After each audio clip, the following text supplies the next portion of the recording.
ओम शांति। आज हमारी परम आदरणीय, परम श्रद्धेय, ममता की मूरत, ज्ञान रत्नों की खान, आदरणीय प्रकाशमणि दादी जी का 14वें पुण्य स्मृति दिन पर उनकी शिक्षाएं, मधुर स्मृतियों को याद करते हुए जैसे हर एक बात नैनों के सामने तरोताजा हो जाती है। आज स्वयं को मैं सौभाग्यशाली समझती हूँ कि ऐसे बाबा की चुनी हुई विशेष मुन्नी मम्मा के सानिध्य में रहने का मुझे सौभाग्य प्राप्त हुआ। दादी जी की एक एक बात जब स्मृति में आती है तो ऐसा लगता है कि अद्भुत गुणों की खान थी। वैसे तो दादी जी के सानिध्य में ही मेरा समर्पण हुआ 1980 में, और उस समय दादी जी ने बड़े प्यार से, हुज्जत के साथ सभी को यही सुनाया क्लास में कि अक्सर बहनें अपने सेंटरों पर समर्पित हो जाती है, परंतु आज मधुबन को एक कन्या प्राप्त हो रही है जिस पर दादी जी का हक है, मधुबन का हक है। मुझे बहुत अंदर में ये महसूसता हुई और उस दिन से लेकर के यही फीलिंग आई, मैं मधुबन निवासी। उसके बाद दादी जी ने विशेष मुझे बॉम्बे भेजा, लेकिन ये कहते हुए ही भेजा कि जब भी मधुबन की आवश्यकता होगी तो दादी तुझे जरूर बुला लेगी। मुझे हर समय ये फीलिंग रहती थी मैं मधुबन की, और इस तरह से जब भी दादी जी का बॉम्बे आना होता था तभी भी मुझे एक विशेष निकटपन का अनुभव होता था। यही महसूस होता था दादी मेरी है, और बड़े प्यार से दादी मुझे गले लगा लेती थी, खूब सारा प्यार लुटाती थी। मुझे याद आती है एक घटना कि जब दादी जी बॉम्बे आए थे और दादी जी का प्रोग्राम सेंटर पर था, मुलुंद सेंटर के कोई नया सेंटर खुल रहा था, तो वहां पर दादी को जाना था ओपनिंग के लिए। दादी के साथ मोहिनी बहन तो हमेशा साथ रहती थी। तो उस समय जब वहां से भाई आए लेने के लिए, दादी जी को ले जाने के लिए, तो योगिनी बहन ने मुझे कहा कि ऐसा करो तुम दादी जी के साथ चली जाओ। उस समय कोई गाड़ियों का काफिला तो होता नहीं था, वो एक गाड़ी आई थी क्योंकि सेंटरों पर भी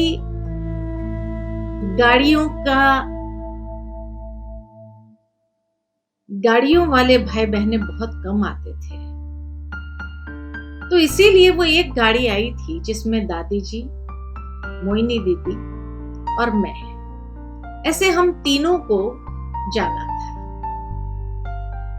परंतु ऐसा हुआ कि जैसे ही हम वहां से निकले और करीबन 1 घंटा का रास्ता तय किया, 2 घंटे का टोटल जर्नी था, तो 1 घंटे का रास्ता तय करने के बाद उस भाई की गाड़ी खराब हो गई।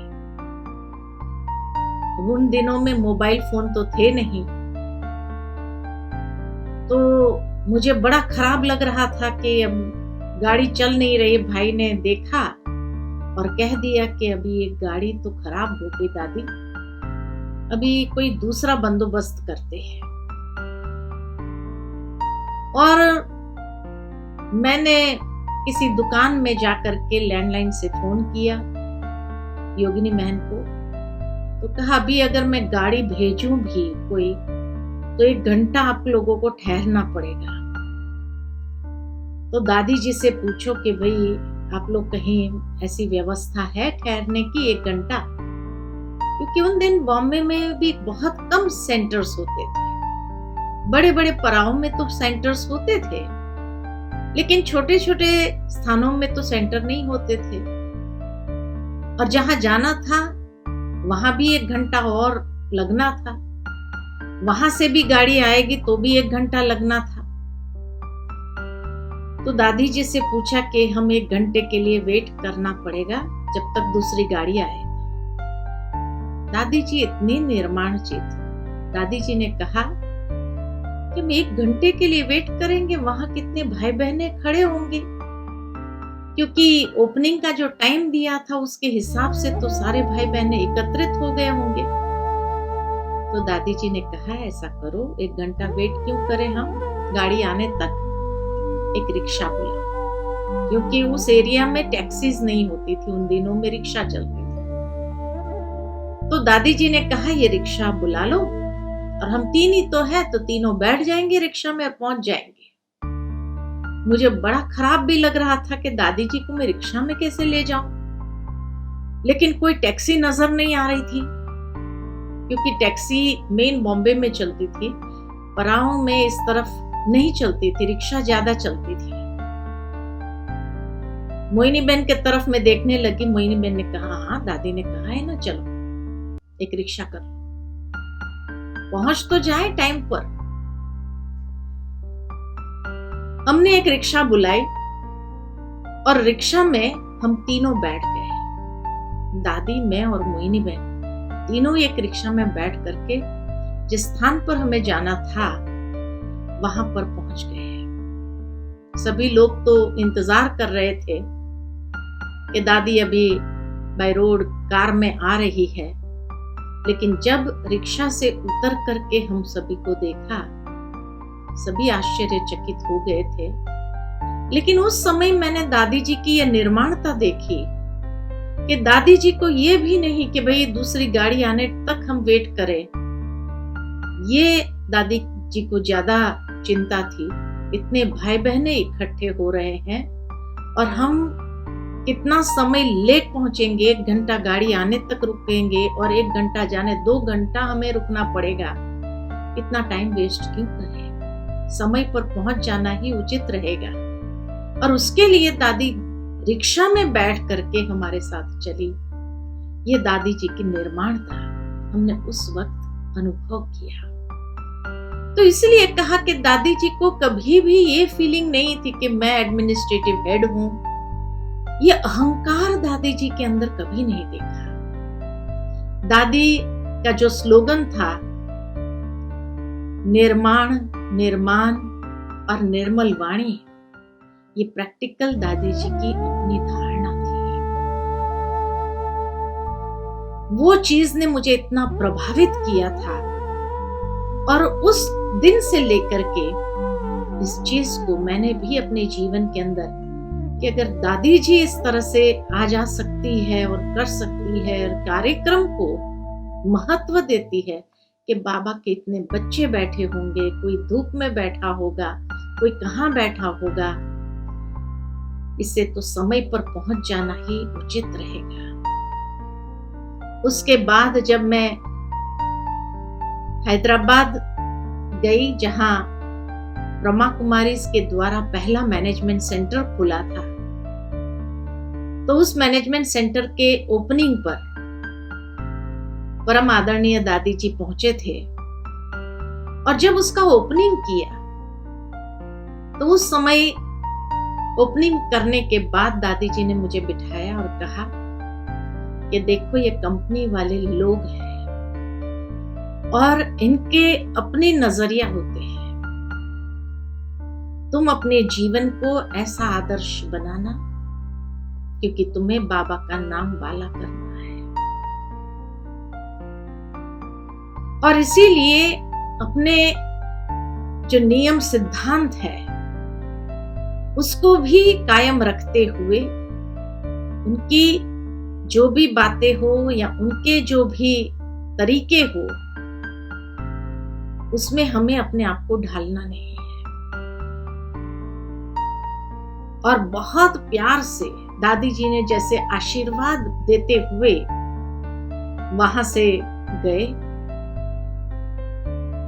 मधुबन पहुंच करके दादी जी ने एक पत्र लिखा मुझे, जो पत्र आज भी मेरे पास है। और दादी जी ने यही कहा कि देखो ये जो बाबा का मैनेजमेंट सेंटर खुला है ये मत समझना कि ये बॉम्बे से खुला है, ये मधुबन से खुला है। और मधुबन ने तुमको यहां बिठाया है, बाबा ने तुमको बिठाया है यहां पर।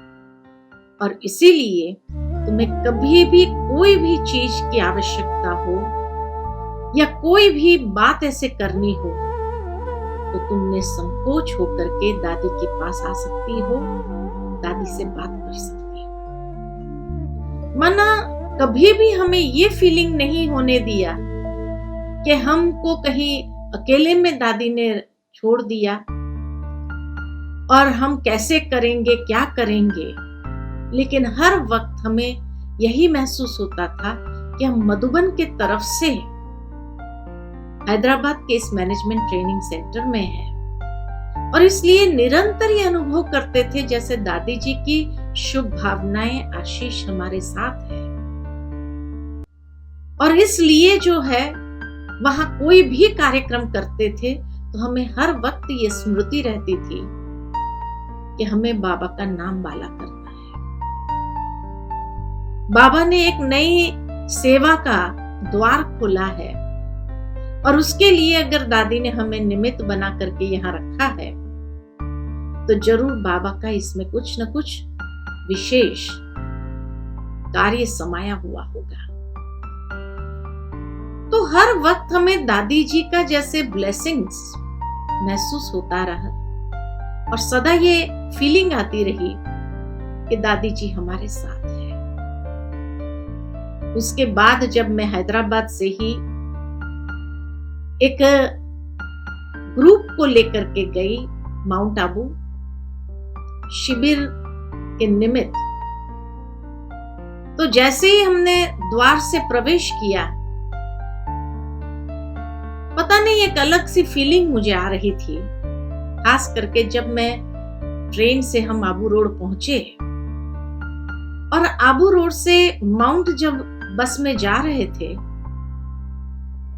पता नहीं ये दृश्य देखते हुए मुझे अंदर में ऐसे ख्यालात आ रहे थे कि दादी जी को भी जब बाबा ने बुलाया था 1969 में और दादी जी को कहा कि भाई आपको ये कारोबार संभालना है, तो दादी जी ने कभी पीछे मुड़ करके ये नहीं कहा कि बाबा मेरा सेंटर है, मेरी ये सेवाएं हैं, मैं किसी को सौंप कर आती हूँ, कुछ नहीं।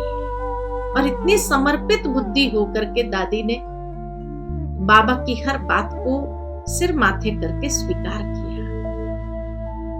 उस दिन जब हम भी माउंट चढ़ रहे थे, सारे दृश्य प्रकृति के जो हरियाली थी उसको देखते हुए मन में यही संकल्प आया कि मान लो कि मुझे भी दादी जी अगर कहे कि तुम्हें यहां रहना है तो मुझे क्या करना चाहिए।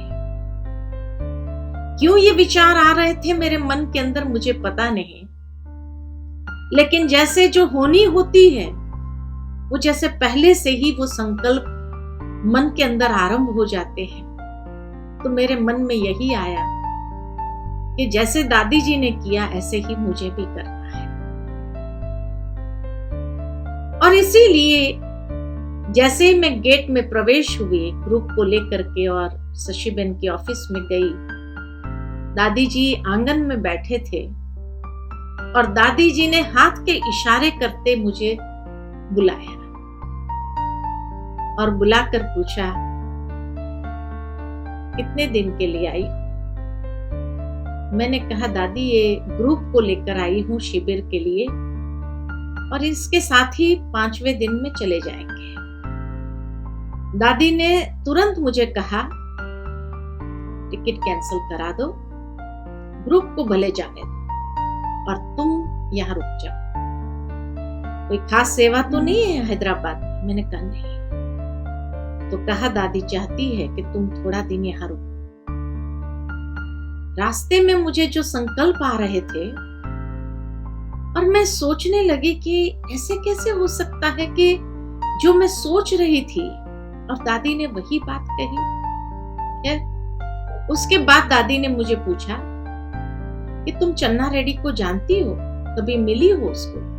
मैंने कहा हाँ, रक्षाबंधन के समय मिली थी, उनके पास हम गए थे राखी बांधने के लिए। दादी जी ने कहा भी वो राजस्थान का गवर्नर बना है और उसने इच्छा व्यक्त की है कि मैं ब्रह्मा कुमारी का कोर्स करूं। शीलूबेन तो शिविर में बिजी है, वो जा नहीं सकती है। शशिबेन भी शिविर में बिजी है, वो भी जा नहीं सकती है। तो मैं सोच रही थी किसको बुलाऊं। अच्छा हुआ तुम आ गई और तुम मिली भी हो उसको, तो उसको कोर्स कराएगी? मैंने कहा जी दादी, क्या रोज राजभवन जाना पड़ेगा? तुम एक बार वहां जाकर के देख के आओ और वहां जो प्रकार की तैयारी करनी है उसने कहलवाया है कि यहाँ ही बैठ करके हम कोर्स करेंगे, इसीलिए यहाँ पर आपको जो चाहिए, जैसा चाहिए वैसा तैयार करके हम दे सकते हैं। मैंने कहा दादी, अगर बाबा का कमरा जैसा कुछ बनाए, बाबा का फोटो अगर वहां लगाए और वहां बैठकर करे तो एक वाइब्रेशन, और नीचे सफेद चादर अगर बिछाई जाए तो बहुत अच्छा रहेगा, एक वाइब्रेशन बना रहेगा। दादी ने कहा ठीक है। दादी ने तुरंत भाइयों को कहा जैसा ही उसको चाहिए वैसा बना करके दो। और फिर उसका कोर्स आरंभ हुआ और कोर्स के दौरान जो है मेरी हर बातें रिकॉर्ड होती थी। मैं शाम को जाती थी कोर्स कराने के लिए, 6:30 बजे से 7:30 बजे तक कोर्स कराती थी। जैसे ही वहां से कोर्स करा के आती थी कि दादी जी बाहर ही बैठी होती थी आंगन में।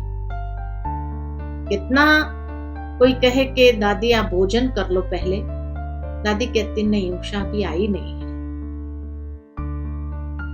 दादी जी को यही रहता था कि छोटी है, वहां पता नहीं उसने क्या क्या प्रश्न पूछा होगा इतना बड़ा, और मालूम था कि डॉक्टर चन्ना रेड्डी बहुत बुद्धिमान है, होशियार है, और किस लिए उसने ये बात कही थी कि मुझे कोर्स करना है। तो इसीलिए दादी जी इंतजार करती थी। आते जैसे ही मैं आती थी तो पूछती थी अच्छा कुछ बातचीत हुई, उसने कुछ पूछा? 7 दिन तक तो कुछ नहीं पूछा था उसने, लेकिन जैसे ही 7 दिन का कोर्स पूरा हुआ, 8वें दिन उसने कहा कि अब कोर्स पूरा हो गया, अब मुझे कुछ सवाल पूछने हैं। और उस दिन सवाल जवाब करते करते करीबन 2 घंटे हो गए। 7:30 के बदले 8:30 पौने 9 हो गए। 9 बजे तक दादी जी ने भोजन नहीं किया। क्यों नहीं आई? कितने लोगों को भेजा, लेकिन एडीसी मना करता था, अभी डिस्कशन चल रहा है, अंदर कोई जा नहीं सकते हैं, और इसीलिए वो लोग वापस आ जाते थे। दादी जी को लगा कि भाई 2 घंटे हो गए, क्यों नहीं आई अभी तक? एक चिंता होने लगी दादी जी को। जैसे ही 9 बजे में आई, दादी जी ने कहा अच्छा इधर आओ, चलो हमारे साथ ही भोजन करो, तुमने भी भोजन नहीं किया है। अपने साथ भोजन कराया और भोजन करा के जो है पूछती रही क्या बोला। मैंने कहा दादी आज बहुत सारे सवाल जवाब हुए। अच्छा क्या पूछा, एक एक सवाल पूछ, अच्छा इसका जवाब तुमने क्या दिया? मैं बताती थी ये जवाब दिया। दादी कहती शाबाश, बहुत अच्छा जवाब दिया। फिर मैंने कहा दादी जी उसने कुछ सवाल ऐसे पूछे जिसका जवाब मुझे पता नहीं था। कौन से सवाल थे? अच्छा फिर तुमने क्या कहा इसके बारे में? मैंने कहा मैं तो बॉम्बे में रहती हूँ, हैदराबाद में रहती हूँ, और इसीलिए यज्ञ के कुछ कारोबार की बातें मुझे पता नहीं होती थी। तो मैंने यही कहा उसको कि मुझे पता नहीं है, मैं दादी जी से पूछ करके कल फिर आपको बताऊंगी। और चन्ना रेड्डी को भी इस बात में सच्चाई महसूस हुई कि जो चीज उसको पता नहीं है वो नहीं जवाब देती है, कहती मैं पूछ के आऊंगी और फिर जवाब दूंगी। जब ये बात दादी जी को सुनाई तो दादी जी इतनी प्रसन्न होकर कहा बहुत अच्छा तुमने जवाब दिया। और फिर जैसे मुझे एक एक सवाल का क्या जवाब देना है दूसरे दिन वो भी बताया, और बता करके फिर जैसे तैयार करके भेजा कि अब आज इन बातों का जवाब देना है ना। हमारी दादी जी ने ये बात सुनाई है, या कहना कि आप आओ माउंट आबू, आप आओ पांडव भवन में, और पांडव भवन में दादी जी आपको इन सभी बातों का जवाब दे देंगे। सचमुच में जैसे ही मैंने ये बात कही उसको, कहा ठीक है मैं कल शाम को आता हूँ पांडव भवन में और दादी जी से स्पेशल मुलाकात करूंगा। बहुत अच्छा लगा, और दादी जी से जब मिले, दादी जी ने जो उनके प्रश्न थे उनका जवाब दिया, तो दादी जी को हर एक बात का जवाब देते हुए, दादी जी की तो सरलता ऐसी होती थी, निर्माणता ऐसी होती थी, दादी जी के विचारों की स्वच्छता ऐसी होती थी जो कोई भी आत्मा प्रभावित हुए बिना रह नहीं सकते। और इसलिए वो इतना प्रभावित होकर के इतने सरलता से दादी जी की हर बात को सुन करके स्वीकार करते रहे और हर बात को एक्सेप्ट किया। इसी से ही मेरे जीवन में एक नया मोड़ आया कि जब चन्ना रेड्डी निमित्त बने ज्ञान सरोवर के प्रोजेक्ट को पास करने के लिए, क्योंकि गवर्नमेंट के हिसाब से माउंट आबू की लैंड नॉन कन्वर्टेबल थी, जहां पर कोई भी प्रकार का कंस्ट्रक्शन नहीं होता था, लेकिन उसने विशेष मदद करके उसको कन्वर्ट कर दिया और बिल्डिंगें बनने लगी। ज्ञान सरोवर का कारोबार बहुत शीघ्रता से हुआ, और उसके बाद जैसे ही उसने दादी जी से कहा कि मैं जयपुर में भी ऐसी एक सेवा कराना चाहता हूं जहां सारे मिनिस्टर्स और आईएएस ऑफिसर्स को बुलाऊंगा। सचमुच में इतना सुंदर कार्यक्रम जयपुर में ऑर्गेनाइज किया उन्होंने, बड़ी दादी जी को इतना सम्मान दे करके वहां बुलाया, हम भी साथ में गए थे दादी जी के, और इतने क्रीम लोगों को इनवाइट किया था सारे जयपुर के, और उनके बीच में जो प्रोग्राम रखा, देख देख करके जैसे दिल गदगद हो रहा था कि बाबा कैसी ही सेवा करा रहा है। और उसके बाद उसने दादी जी से कहा कि इन सब की सेवा, ये सबको भी कोर्स करना चाहिए, तो मुझे यही बहन चाहिए यहाँ जयपुर में, मैं एक मिनिस्टर कॉटेज देता हूँ। दादी जी ने उस समय मुझे देखकर कहा अभी तुम बॉम्बे को, हैदराबाद को टाटा बाय बाय करो और अब अपना सारा सामान लेकर। मैंने कहा दादी जी योगिनी मैम से बात करनी होगी, तो दादी जी ने कहा कि योगिनी मैम से मैं बात करूंगी, परंतु अब तुम जयपुर जाओ। जब तक वो मिनिस्टर कॉटेज को अपने हिसाब से बना रहा था, मेडिटेशन रूम, हॉल, ये सब के हिसाब से उसने सारा कंस्ट्रक्ट करवाया, रिनोवेट कराया एक मिनिस्टर कॉटेज को, लेकिन तब तक उनकी ट्रांसफर हो गई तमिलनाडु के अंदर। और तब फिर दादी जी ने कहा अब तीसरा सेंटर खोलने की आवश्यकता नहीं, क्योंकि उन लोगों ने वापस मिनिस्टर कॉटेज तो ले लिया। तो दादी जी ने कहा भी ज्ञान सरोवर बन रहा है। बहुत प्यार से दादी जी ने मुझे बुलाकर कहा कि देखो उषा, दादी की इच्छा यह है कि तुम मधुबन में रहो, लेकिन फिर भी दादी तेरी इच्छा जानना चाहती है कि तुम अगर कोई सेंटर पर जाना चाहती हो, वापस हैदराबाद जाना चाहती हो, बॉम्बे जाना चाहती हो, मेरी खुली छुट्टी है। लेकिन दादी की इच्छा यह है कि तुम मधुबन में रहो, क्योंकि अब एक शीलू पहुंच नहीं सकती है, और ज्ञान सरोवर बनने के बाद तो यह सेवा का स्वरूप भी बदल जाएगा, बहुत विशाल हो जाएगा। तो हमें ऐसी योग्य टीचर यहाँ चाहिए। मेरे मन में आया कि दादी जी एडमिनिस्ट्रेटिव हेड है, वो चाहे तो हमें ऑर्डर कर सकती थी कि अब तुम यहाँ रहो, तेरे को कहीं जाना नहीं है। लेकिन फिर भी दादी इतना निर्माण होकर के मुझे पूछे, तेरी क्या इच्छा है, सेंटर पर रहना है या मधुबन निवासी बनना है? मैंने कहा, दादी आपकी इच्छा बाबा की इच्छा है, और इसीलिए मुझे कोई आपत्ति नहीं है मधुबन निवासी बनने में। सचमुच दादी जी ने जैसे ही ये बात सुनी तो इतना प्यार से मुझे गले लगा करके इतना प्यार दिया और कहा कि हाँ।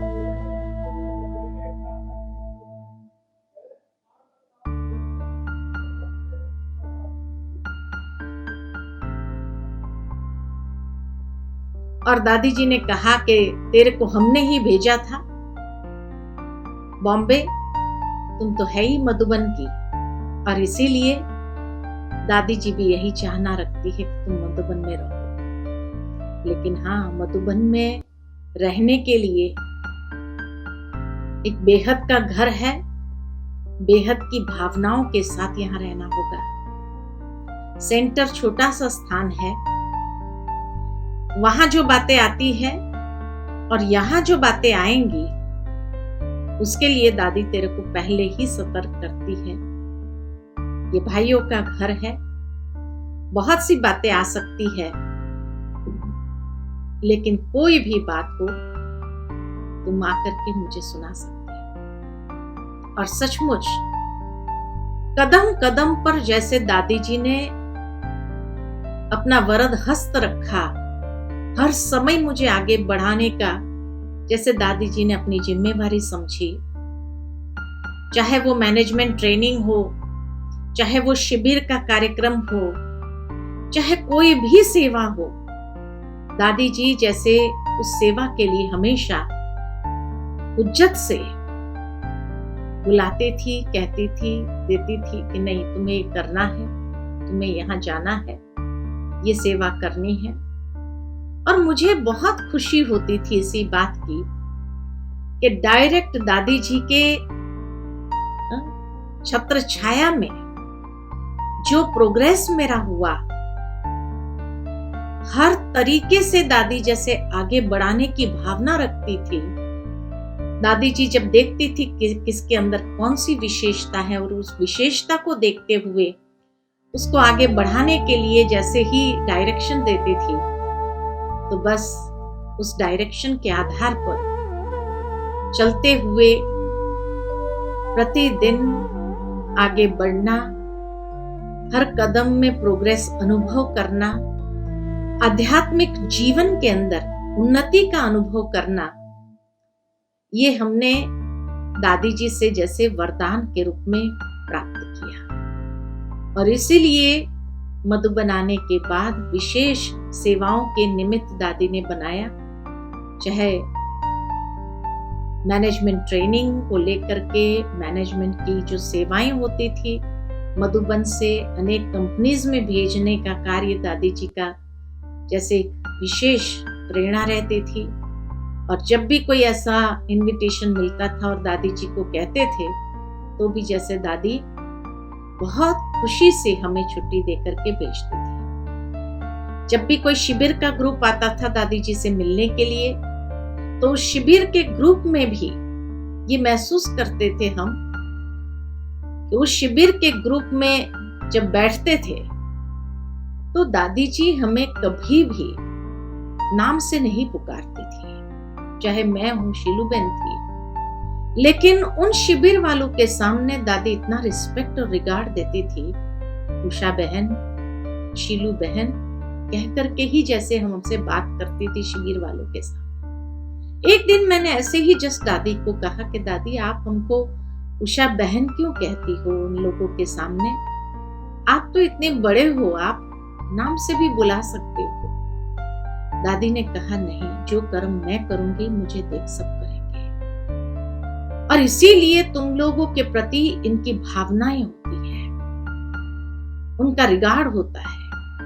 तो उस रिगार्ड को बनाए रखने के लिए हमें भी वैसे ही कहना होता है। कहने का भावार्थ के दादी जी हमेशा इस बात का भी ध्यान रखती थी कि जो शिविर वालों को आपने शिविर कराई उनका आपके अंदर कितना भाव है। हम खाली नाम लेकर के करेंगे तो उस भाव को कहीं ना कहीं तोड़ने का काम करते हैं। इसीलिए दादी उनके सामने हमें इतना ही रिस्पेक्ट रिगार्ड देती थी, और उससे उनके अंदर भी इतना रिस्पेक्ट रिगार्ड कि इतनी बड़ी संस्था की हेड वो आप लोगों को भी, शिविर वालों ने हमें कहा भी इस बात को कि इतनी बड़ी संस्था की हेड और वो आप लोगों को उषा बहन, शीलू बहन इतना रिस्पेक्ट रिगार्ड देते हैं, ऐसा हमने कभी किसी संस्था में नहीं देखा। तो इसीलिए आप लोग जो कहते हो उसकी प्रैक्टिकल जीवन में धारणा है, ये हमने यहाँ पर देखा और कहीं नहीं देखा कि जहां आपकी हेड इतनी निर्माण हो तो नेचुरल है कि वो धारणाएं आप लोगों के जीवन में भी हमें देखने को मिलती है। बातें तो अनेक है, एक एक बात के लिए भी आज दादी जी की याद आती है। अनेक ऐसी घटनाएं हैं जिसका स्मरण करते हुए ऐसा महसूस होता है कि सचमुच बाबा ने इसीलिए शायद आगे के एडवांस पार्टी के कार्य में भी विशेष तेजी लाने के लिए दादी जी को ही चुना और अपने साथ ले लिया। लेकिन आज अगर दादी जी प्रैक्टिकल में यहाँ होते थे तो नेचुरल है कि इस संस्था को और भी ऊंचाइयों पर जो पहुंचाया है और भी प्रत्यक्षता के लिए दादी जी जरूर निमित्त बन जाती थी। और ये कार्य सारे विश्व के अंदर जिस तरह से दादी जी के नेतृत्व में दिन दुगुना रात चौगुनी बढ़ता रहा, ऐसे ही आगे बढ़ता रहे। अच्छा, ओम शांति।